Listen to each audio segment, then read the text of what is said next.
بنت محمد هنيدي تتألق بالأبيض. من ساعة احتفل الفنان محمد هنيدي بخطوبة بنته فريدة، وخليني أقول لكم إنها مش بس نسخة من أبوها في الشكل، دي كمان ورثت نفس المهنة.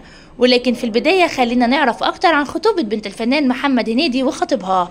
من ساعات احتفل الفنان محمد هنيدي بحفل خطوبة بنته فريدة على شاب من خارج الوسط الفني، واقتصر الحفل على حضور الأهل والأصدقاء المقربين، وكانت لابسة فستان أبيض وطرحة بيضة وعلامات السعادة والفرحة على وشها. واللي كتير ما يعرفوش إن بنت محمد هنيدي خريجة الجامعة الأمريكية، وكمان شاركته في إنتاج فيلم نبيل الجميل.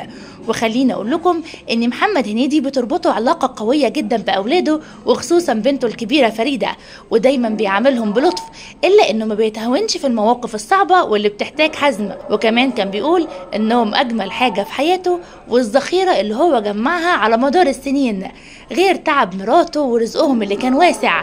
وبيتمنى إن كل واحد يحقق حلمه، لأنهم شبهه في كل حاجة حتى في الملامح، ودايما الناس بتقول إنهم جزء منه.